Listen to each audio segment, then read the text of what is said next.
नमस्कार दोस्तों, ईरान ने इजराइल पर बहुत बड़ा हमला कर दिया है और जब खबरें सामने आ रही हैं, ईरान ने नेतन्याहू के बेडरूम तक को नहीं छोड़ा है। मेरे साथ न्यूज रूम में भरत जी मौजूद है, पल पल की खबर इस पूरे हमले से जुड़ी हमारे सामने ला रहे। भरत जी, क्या ताज़ा मामला है, किस तरीके से यह हमला लगातार बड़ा होता जा रहा है?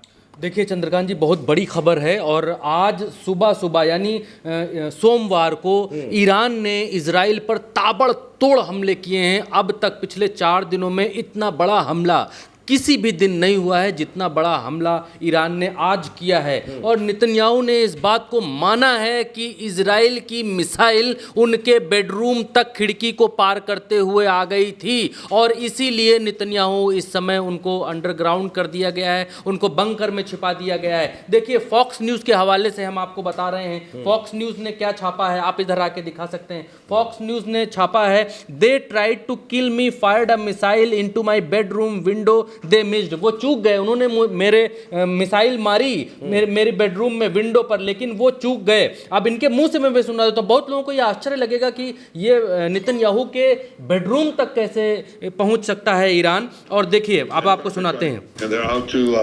Get us both. In fact, they tried to kill me too. They fired a missile into my bedroom window. They missed. Wow. ये देखिए, ये यहाँ पर फॉक्स न्यूज़ को यहाँ पर बता रहे हैं कि उन्होंने मेरी बेडरूम में खिड़की पर मिसाइल मारी लेकिन वो चूक गए और नेतन्याहू बाल बचे हैं। इसके आगे का मसला ये है। और नेतन्याहू अंडरग्राउंड है, नेतन्याहू जिसको बंकर बोलते हैं, वहाँ पर उनको ले जाया गया है, सुरक्षित किया गया है। और दोनों तरफ है, ईरान के भीतर भी जो खैमनई हैं, जो सर्वोच्च नेता हैं, उनको भी बेस के बंकर में लेकर जाया गया है ताकि सुरक्षा कारणों से, ताकि वो सुरक्षित रहें। लेकिन नेतन्याहू को इतना डरा हुआ इससे पहले कभी नहीं देखा गया है। चंद्रकांत जी, अपने श्रीमुख से वो इस बात को कह रहे हैं। मैं एक बार फिर आपको सुनाता हूं ताकि लोगों को ये मिथ ना लगे। Get us both. In fact, they tried to kill me too. They fired a missile into my bedroom window. They missed. Wow. वो कह रहे हैं कि उन्होंने कोशिश की मेरे बेडरूम में विंडो पर मिसाइल मारने की, लेकिन वो मिस हो गए। अब इससे बड़ी दूसरी खबर मैं आपको बताता हूँ। दूसरी सबसे बड़ी खबर चंद्रकांत जी ये है, दूसरे सबसे बड़ी खबर ये है कि ईरान ने इजराइल पर जो हमले किए हैं, अभी तक जो हमले हो रहे थे वो मिलिट्री बेसिस के ऊपर हो रहे थे, मिलिट्री ठिकानों के ऊपर, एयर डोम्स के ऊपर और एयर डिफेंस सिस्टम्स के ऊपर हो रहे थे। ईरान हमले उधर से उस पर कर रहा था सुपरसोनिक मिसाइलों के जरिए। या आप ये मानिए कि आसमान से अचानक से एक मिसाइल आती है और धुड़ुम करके चली जाती है। ईरान इतनी तेजी से हमले कर रहा है इजराइल के ऊपर। अब जो हमले हैं आज से, सोमवार से, वो फोकस्ड हो गए हैं रक्षा मंत्रालय के ऊपर, वो फोकस्ड हो गए हैं विदेश मंत्रालय के ऊपर। ईरान ने इजराइल के रक्षा मंत्रालय पर आज हमले किए, ईरान ने इजराइल के विदेश मंत्रालय पर आज हमले किए, ईरान ने इजराइल के जो पावर सेंटर्स हैं, जहाँ से बिजली बनती है, एक बहुत बड़ा इलाका है तेल अवीव में।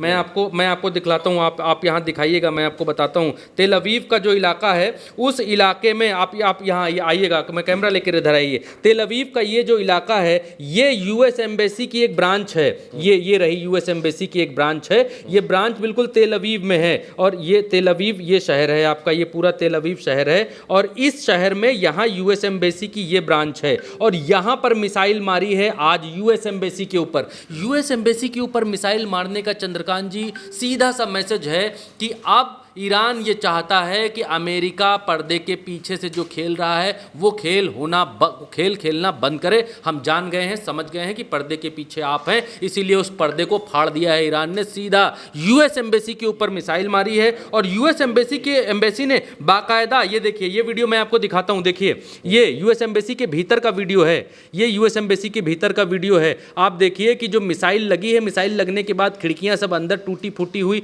पड़ी हुई हैं और इस तरीके का ये माहौल यूएस एम्बेसी के भीतर है। और यूएस एम्बेसी की तरफ से कहा क्या गया, क्योंकि उल्टा चश्मा यूसी पर जो आपको मिलेगा वो बिल्कुल ही ऑथेंटिक मिलेगा। आप यहां देखिए कि जो एम्बेसडर हैं माइक हैकाबे, वो इस बात को कहते हैं कि our US embassy is a embassy in Israel consulted with a facility remain closed today as a sheltered in a place and still a effect, so some minor damage from a constituents of Irani missiles hit near embassy by branch in Tel Aviv, but no injured in US and फलाना फलाना personal, कोई मरा नहीं। उनका कहने का मतलब ये, एक तरफ नेतन्याहू इस बात को कह रहे हैं, छोटी बात नहीं चंद्रकांत जी, एक तरफ नेतन्याहू इस बात को कह रहे हैं कि मेरे बेडरूम में मिसाइल घुस गई, उनका खुद का बयान, और दूसरी तरफ अमेरिका ये कह रहा है कि हमारी एम्बेसी में ईरानी मिसाइल घुस गई। तो ये छोटी बातें नहीं हैं, ये बहुत बड़ा हमला है जो ईरान कर रहा है इजराइल के ऊपर।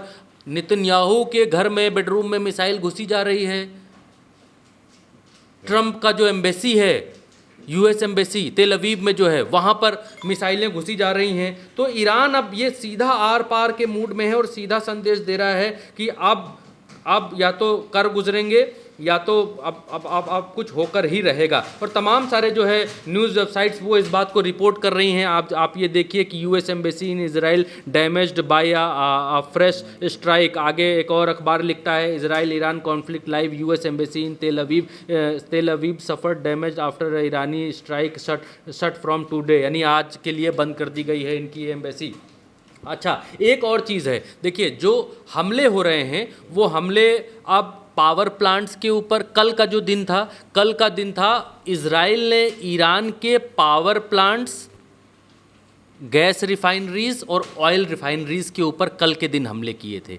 कल से पीछे जाएंगे तो इजराइल ने ईरान के साइंटिस्ट के ऊपर, इनकी लेबोरेटरीज के ऊपर, जो परमाणु लेबोरेटरीज हैं उनके ऊपर हमले किए थे। लेकिन आज जब चौथे दिन पर हम बैठे हैं, आज हमला सिमटता हुआ एम्बेसीज के ऊपर, विदेश मंत्रालयों के ऊपर, रक्षा मंत्रालयों के ऊपर, पावर प्लांट्स के ऊपर हो चुका है। तेल अवीव एक शहर है जिसके ऊपर ईरान सबसे ज़्यादा हमला कर रहा है, जो इनकी राजधानी है इजराइल की। दूसरा है हाइफा, जहां पर पावर प्लांट हैं, जहां पर ऑयल इंडस्ट्री, ऑयल रिफाइनरीज हैं, गैस की रिफाइनरीज हैं इजराइल की, ईरान वहां पर हमले कर रहा है। दूसरा, तीसरा, ईरान तीसरी जगहों पर हमले कर रहा है, वो पैलेस्टीन्स के वो इलाके हैं, वेस्ट बैंक के वो इलाके हैं जिन इलाकों पर इजराइल ने पैलेस्टीन के इलाकों पर कब्जा कर लिया है, ऑक्युपाइड इलाके हैं। उन इलाकों को खाली कराने के लिए जो यरूशलेम वाला इलाका है वहां पर इजराइल ने कब्जा कर रखा है, वहां पर ईरानी मिसाइलें आकर गिर रही हैं और वहां पर भी इजराइल को भारी नुकसान हो रहा है। कब्जा छोड़ने के लिए मजबूर कर रहा है ईरान, क्योंकि इस युद्ध में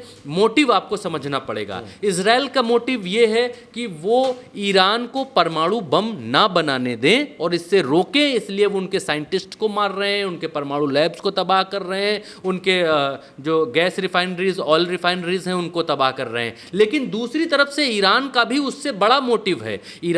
पहला मोटिव ईरान का ये है कि वो खुद को सुरक्षित करे।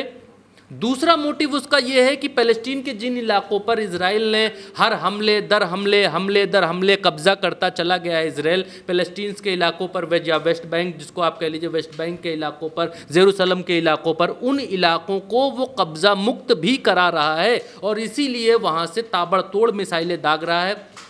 आज की तारीख में 100 मिसाइलें दागी हैं। 100 मिसाइलों में 6 मिसाइलें गिरने की पुष्टि हुई है कि 6 मिसाइलें गिरी हैं। उन 6 मिसाइलों से बड़ा नुकसान हुआ है और वो बड़ा नुकसान हुआ है हाइफा शहर में, बड़ा नुकसान हुआ है तेल अवीव में और बड़ा नुकसान इनको वेस्ट बैंक के इलाकों में, जो ऑक्युपाइड इलाके ईरान कहता है फिलिस्तीन ने ऑक्युपाइड कर लिया है, उन इलाकों पर इनको बड़ा नुकसान होता हुआ दिखाई दे रहा है। इजराइल ये कह रहा है कि हम किसी भी कीमत पर अपनी सरहद के आसपास या अपने इस इलाके में, खाड़ी के इलाके में, गल्फ इलाके में अपने बड़ा दुश्मन पैदा नहीं होने देंगे, यानी हम उसको परमाणु बम नहीं बनाने देंगे। और इसी की पूरी लड़ाई है। ईरान ने पूरी तरीके से कमर कस ली है और इजराइल के रक्षा मंत्रालय, विदेश मंत्रालय, इन सब पर एक के बाद एक ताबड़तोड़ हमले कर रहा है। भारत ने ईरान से रिक्वेस्ट की थी कि आप कुछ देर के लिए अगर युद्ध रोक पाएँ तो हम अपने लोगों को वहाँ से बाहर निकालना चाहते हैं। तो